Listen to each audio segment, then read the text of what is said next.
The Bible is filled with so many great stories. Obviously, none that comes even close to the story of Jesus, of course. But aside from the story of Jesus, the story we're going to look at for this and the next episode is probably one of the top 10 favorites for most people. Um, Kids like the stories of, Jonah and the whale and Noah and the ark, although we only tell selected portions of those stories because the other portions of those stories are not good for kids. But Bible scholars, those who read the Bible regularly, these next four chapters are really on the top of the list of stories we just love to hear over and over and over again because it's such a beautiful story. So we're going to start looking at one of the longest stories in the Bible. We're going to see it's in Genesis 42, 43, 44, and 45. And I've entitled it Joseph, His Brothers, and a Dangerous Game. It's four chapters long, 134 verses, which is a lot of verses for a single episode in Scripture.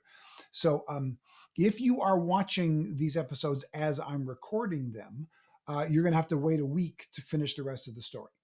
If you are watching this sometime later, which most people are, and both of these episodes are actually up and ready to go. So if episodes 34 and 35 are both posted, I encourage you to take the time to listen to them or watch them really close together because they're all one story. But it's a long story, so it just takes a long time to read, to tell, but it's well worth it. I encourage you to stick with us for it. So to bring us up to speed as to where we are in this, Joseph is in charge of all the material assets of Egypt, making him the second most powerful man on earth. They have had the 7 years of plenty. He has used those 7 years to put food away to prepare for the 7 years of famine. And we ended the last chapter at the end of chapter 40 with this verse. And all the world came to Egypt to buy grain from Joseph because the famine was severe everywhere. So at this point, not only do we have the Egyptians needing to be in Joseph's good graces to stay alive and to not starve because of the famine. But all the countries around Egypt, the entire known world then was in famine, and everybody was coming to Egypt and specifically to Joseph to get their food. And now we get to the first of today's chapters, chapter 42, verse 1. When Jacob learned that there was grain in Egypt, he said to his sons, "Why do you just keep looking at each other?" There's something about that just cracks me up every time. He's like, he looks at his sons and goes, "We got no food here. Why are you looking at each other?" Right? He continued, "I have heard that there is grain in Egypt. Like, I'm reading the news. Aren't you paying attention? Go down there and buy some for us so that we may live and not die." It's pretty straightforward, right? This is not a guy who pedals gently when he's talking to his sons. "Why are you just standing around? I've watched the news. There's food in Egypt. Go there. We're going to die." Right? Verse 3. Then 10 of Joseph's brothers went down to buy grain from Egypt. But Jacob did not send Benjamin, Joseph's brother, with the others because he was afraid that harm might come to him. So Israel's sons were among those who went to buy grain, for there was famine in the land of Canaan also. Now Joseph went to buy grain, now Joseph was the governor of the land, the person who sold grain to all its people. So when Joseph's brothers arrived, they bowed down to him with their faces to the ground. Pause for a second right here. This is a big moment. The famine has not just reached Egypt, it's reached the entire world. They have to go to Egypt for food. And when they get to Egypt and they stand in front of the person who controls basically the entire food supply for the entire known world, and they bow down to him, they don't realize they're bowing down to their brother Joseph, who they sold into slavery. They are fulfilling the dreams that had made them angry so many years before without realizing those dreams have been fulfilled yet. Isn't it interesting? When Joseph's brothers bowed down to him, they didn't yet know who he was. So God had fulfilled Joseph's dreams, but his brothers didn't know it yet. This is a really good lesson for us. God has often done something for us. We just haven't seen it yet. So often when we're like complaining and whining, I'll put it on me. Often when I'm complaining and whining, "God, why isn't this happened?" It's happened. I just don't know it's happened yet. I haven't seen evidence of it, but it doesn't mean it hasn't occurred. Joseph's brothers are bowing down to Joseph. The dreams of Joseph have now been fulfilled. They are fulfilling them. They don't know it yet. So the fact that they don't know it yet doesn't mean it hasn't been fulfilled. Same thing with us. Just because we don't know it yet doesn't mean God hasn't already done it, or at least is in the process of doing it. God's answers often come before we're aware of them. So this is why patience and character matter so much. It's not just that, oh, the answer is on its way. Eventually, God will do it. Quite often, the answer has already happened. We just haven't seen it yet. What a shame to not just to quit when the answer is almost here, but imagine quitting after the answer has arrived. It just hasn't been announced yet. The train is already in the station. The people are already disembarking. It's already here. But you're sitting out in the waiting area going, I'm leaving because that train's never showing up. It's actually in the station. And how many times has that happened in our lives? Again, it's all about God's timing, as we saw last episode. But we have to wait on God's timing. And sometimes it's already happened, and we just have to have the patience before we see it. All right. 42:7 now. As soon as Joseph saw his brothers, he recognized them, but he pretended to be a stranger and spoke harshly to them. Where do you come from? He asked. From the land of Canaan, they replied, to buy food. Although Joseph recognized his brothers, they did not recognize him. We'll see some of the reasons why in a moment. Then he remembered his dreams about them and said to them, You are spies. You have come to see where our land is unprotected. No, my lord, they answered. Your servants have come to buy food. We are all the sons of one man. Your servants are honest men, not spies. No, he said to them, you have come to see where our land is unprotected. But they replied, Your servants were 12 brothers, the sons of one man who lives in the land of Canaan. The youngest is now with our father, and one is no more. Now, what's Joseph doing here? What kind of game is he playing with his brothers? I've called it a game, and it kind of is, but it's got a reason for it. What's he doing? This begins a long, and I'm going to say it, weird, strange episode of Joseph testing his brothers. And here comes the test. We're going to see why the test happens soon, but let's see what the test is first. 42:14. Joseph said to them, It is just as I told you. You are spies, and this is how you will be tested. He even tells them this is the test. They don't understand what the test is, but he tells them this is a test. As surely as Pharaoh lives, you will not leave this place until your youngest brother comes here. Send one of your number to get your brother. The rest of you will be kept in prison so that your words may be tested to see if you are telling the truth. If you are not, then as surely as Pharaoh lives, you are spies. And he put them all in custody for 3 days. On the third day, Joseph said to them, Do this and you will live, for I fear God. If you are honest men, let one of your brothers stay here in prison. So he reverses it. Let one of your brothers stay here in prison, while the rest of you go and take grain back for your starving households. But you must bring your youngest brother to me, so that your words may be verified and that you may not die. This they proceeded to do. So, why is he giving them this test? Here's why. Their sin was that they had despised their younger brother, Joseph, because of jealousy. Joseph's plan would put that exact thing to the test. He's now checking, do they have the same jealousy toward Benjamin that they had from me? Do they hate Benjamin the way they hated me? Would they put Benjamin in harm's way like they put me in harm's way? Or have they learned their lesson and will they protect Benjamin? And are they even telling me the truth? Maybe they killed Benjamin already and they don't even have him to bring him, right? He doesn't know. He doesn't have the wisdom of God. So he's got to test them. He's testing their honesty. He's testing their character. He's testing whether or not Benjamin is actually alive. This is all information he needs to know. And this is a great way to get that information. This test directly relates to the sin they had committed. So it will directly tell him whether or not they have changed from having committed that sin. It's a brilliant test that he gives them. He wants to reconcile with his brothers, but he doesn't know if he can reconcile with them, if it'll be safe for him, if they're good people or not, if it'll be safe for his younger brother, if it'll be safe for his father. So he's got to respond to it. So let's watch their response to this test. 42:21. They said to one another, Surely we are being punished because of our brother. We saw how distressed he was when he pleaded with us for his life, but we would not listen. That's why this distress has come upon us. Reuben replied, Didn't I tell you? It's always one, right? Remember, Reuben was the one who went back to rescue Joseph, right? So he has the right to do this. Reuben replied, Didn't I tell you not to sin against the boy? But you wouldn't listen. Now we must give an accounting for his blood. First of all, wow, they see the parallel. Even though they don't know this is Joseph, even though they don't know that Joseph knows, right? They are looking at it and going, Oh, this is Joseph all over again. We're being tested in exactly the same way. This is because we sold our younger brother Joseph. God is angry at us for that. They see the parallel of the lesson right away.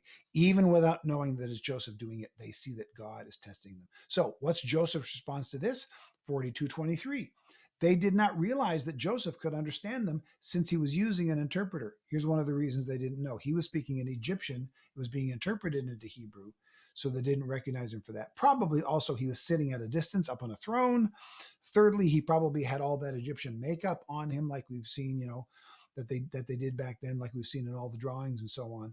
And fourthly, of course, they did not expect this to be Joseph. So for all of those reasons, they didn't see who it was.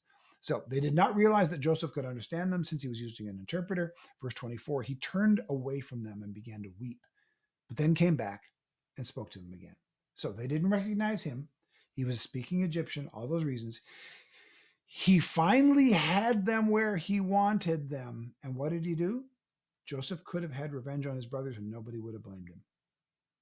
Instead, Joseph gave them the chance to show that they had become honorable men. Joseph's test is not a punishment. It's a test. It's a chance to prove themselves. And this often happens in our lives. Sometimes the difference between a punishment and an opportunity is our attitude towards it. Now, I'm using the word sometimes there on purpose because sometimes we're just being punished. That's true. But often we look at it and we think, God, why are you punishing me? And God's saying, no, I'm giving you an opportunity to prove yourself. Yes, this is difficult, but I'm not doing it to hurt you. And the difference between, oh, I'm being punished and, oh, okay, I can learn something from this is the attitude we bring towards it. Amazingly, Joseph's brothers immediately understood this as a test because of the sin that they had committed, right? This is what every good parent tries to teach their kids too. I'm not keeping this from you. I'm not keeping the candy from you before dinner because I dislike you. It's because you got to learn to eat healthy food first, right? So, the kid perceives it as a punishment. The parent knows that it's not. Now, the next part of the story is a bit of a read. So let's just get to it and get through it. But it's a beautiful read. So let's go through it together. All right. 42, the end of verse 24. He, Joseph, had Simeon taken from them and bound before their eyes. So they see Simeon being put into shackles. This is a part of the lesson. Like he's gonna be in a bad way until you come back. Verse 25. Joseph gave orders to fill their bags with grain, to put each man's silver back in his sack, and to give them provisions for the journey. So the silver they brought the grain with is being put back in the sacks of grain. After this was done for them, they loaded their grain on the donkeys and left. At the place where they stopped for the night, one of them opened his sack to get feed for his donkey, and he saw the silver in the mouth of the sack. My silver has been returned, he said to his brothers. Here it is in my sack. Their hearts sank, and they turned to each other trembling and said, What is this that God has done to us? When they came to their father Jacob in the land of Canaan, they told him all that had happened to them. They said, The man who is Lord over the land spoke harshly to us and treated us as though we were spying on the land. But we said to him, We are honest men, we are not spies. We were 12 brothers, sons of one father. One is no more, and the youngest is now with our father in Canaan. Then the man who is Lord over the land said to us, This is how I will know whether you are honest men. Leave one of your brothers here with me and take food for your starving households and go. But bring your youngest brother back to me, so I will know that you are not spies but honest men. Then I will give your brother back to you, and you can trade in the land. As they were emptying their sacks, in each man's sack was a pouch of silver. When they and their father saw the money pouches, they were frightened. So it wasn't just in one pouch, it was in all of them, they discover after they get home. Their father Jacob said to them, You have deprived me of my children. Joseph is no more, and Simeon is no more, and now you want to take Benjamin? Everyone is against me. Everything is against me. Then Reuben said to his father, You may put both of my sons to death if I do not bring them back to you. I'm not sure how killing two of his grandsons helps, but it's just as Reuben, how serious Reuben is anyway. And trust him to my care, and I will bring him back. But Jacob said, My son will not go there with you. His brother is dead, and he is the only one left. If harm comes to him on the journey you are taking, you will bring my gray head down to the grave in sorrow. One of the reasons this episode is so long is the constant repetition, which we referenced earlier. Now, here's why the real reason for the constant repetition in the Joseph story. It's this: the constant repetition of key parts of the story helped the original hearers remember it. See, we can pick up a Bible or a Bible app and we can look it up and read it anytime we want. So we don't need to remember it because we can read it anytime we want. When this was written, very few people could read, right? And even if they could read, they they didn't have access to paper. This was before paper was printed. So even if it was written down, you had to go to the place where it was written, right? It was written on a scroll. It was written on parchment, which is very, parchment with parchment or vellum. It was written like on skins or on wood or on something resembling paper, papyrus, which just didn't last very long and needed to be written really large because it was so wrinkly and so on. So because they couldn't read, and because even if they could read, you couldn't find something to read, they needed to hear these stories in a way that they could remember it. So repetition of important stories is a key part of the way the Bible is written because the original hearers would hear it read to them in temple or in synagogue or in the gathering of the people in the desert. They would hear it read and they had to remember what was read. So when it's read, when the same story is read and episodes in it are repeated 3 or 4 times, that helps them to remember it. Even a Hebrew poetry is repetitious. It relies on parallelism and saying the same thing in different ways multiple times. So that's why the repetition. To us today, it's just like, really, again? You're telling it again? But back then, it was like, oh, good, I'm hearing that again so I can remember it better. That's why it matters. Okay. Continuing on, now we're in chapter 43, verse 1. Now, the famine was still severe in the land. So when they had eaten all the grain they had brought from Egypt, their father said to them, go back and buy us a little more food. But Judah said to him, the man warned us solemnly, you will not see my face again unless your brother is with you. If you will send our brother along with us, we will go down and buy food for you. But if you will not send him, we will not go down, because the man said to us, you will not see my face again until your brother is with you. They're out of food. They need to get more, but they remember they've made a deal they have to honor. Plus, their brother who's in prison could be in trouble too. Verse 6 of chapter 43. Israel asked, why did you bring this trouble on me by telling the man you had another brother? They replied, the man questioned us closely about ourselves and our family. Is your father still living? He asked us. Do you have another brother? We simply answered his questions. How were we to know he would say, bring your brother down here? Right? That's a reasonable answer, right? Verse 8. Then Judah said to Israel, his father, send the boy along with me, and we will go at once, so that we and you and our children may live and not die. I myself will guarantee his safety. You can hold me personally responsible for him. If I do not bring him back to you and set him here before you, I will bear the blame before you all my life. As it is, if we had not delayed, we could have gone and returned twice. This passage we just read, 43:6 through 43:10, could be a whole study on family dysfunction.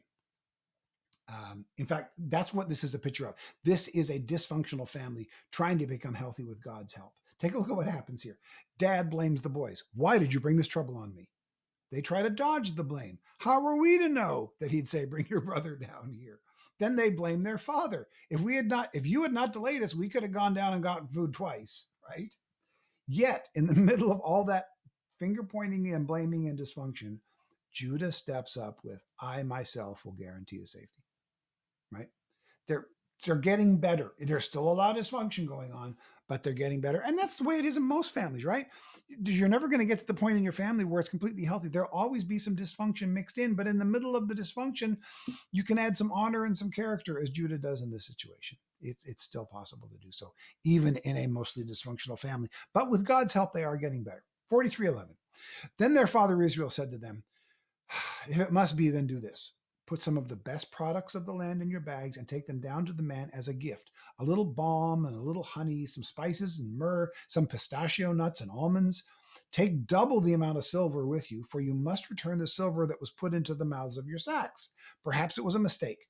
Take your brother also and go back to the man at once. And may God Almighty grant you mercy before the man, so that he will let your other brother and Benjamin come back with you. As for me, if I am bereaved, I am bereaved. So he doesn't send them back empty-handed. He's not going. They're not going to go back and go, "Oh, what silver? We didn't get any silver." They are past the point of telling blatant lies that are going to be discovered anyway. So they're going to come back. They're going to add gifts. They're going to do double the silver. Because if you go back and deny, here's the deal: deny, deny, deny is the song of the scammer, right? There are people out there. There are people today just deny everything, always deny, never admit guilt. That's what people who are trying to scam you will always do. On the other hand, honorable people step up. They admit the truth, even if the truth might hurt them. That's what honorable people do. This is a family that has been dishonorable, that is making great attempts with God's help to become honorable. Go back and get the food. Bring your brother like you promised. Bring double the silver so you can pay for last one as well as this trip, and even bring extra gifts to maybe if he's mad, that'll help him feel a little bit angry, less angry, and let them know we are honorable people. This is how people of honor behave. All right.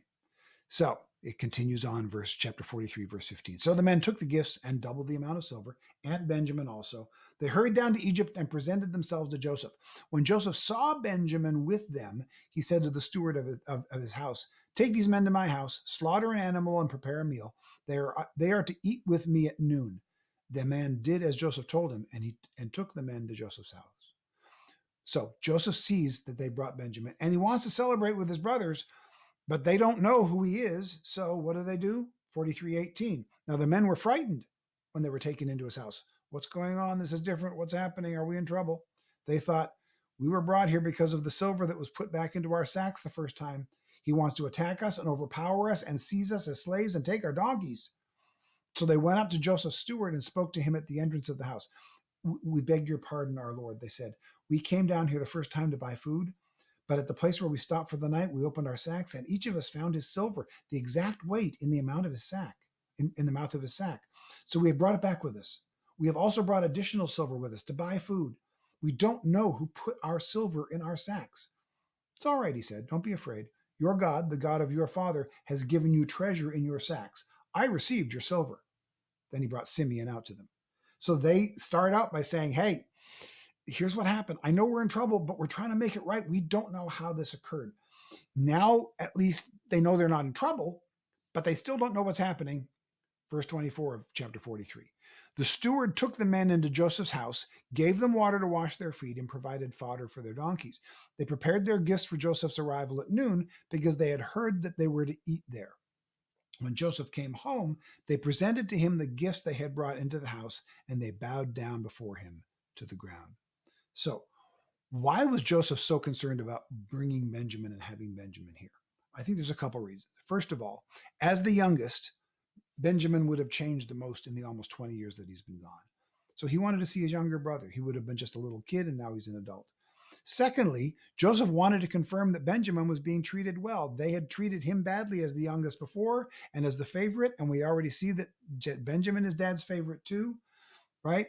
Earlier on when I was teaching, I think I said at one point that Joseph was the youngest. I'd forgotten about Benjamin at the moment. So if you remember that from before, Benjamin was the youngest. But anyway, story now continues. 43:27. He, Joseph, asked them how they were, and then he said, how is your aged father you told me about? Is he still living? They replied, your servant, our father, is still alive and well. And they bowed down, prostrating themselves before him. And he looked about and saw his brother Benjamin, his own mother's son. He asked, is this your youngest brother, the one you told me about? And he said, God be gracious to you, my son. So Joseph now knows he'll get honest answers from them because they brought Benjamin back. So they told the truth about Benjamin, so they're probably telling the truth about dad. So he asks about dad, and and watch now to his reaction to seeing Benjamin, chapter 43, verse 30. Deeply moved at the sight of his brother, Joseph hurried out and looked for a place to weep. He went into his private room and wept there.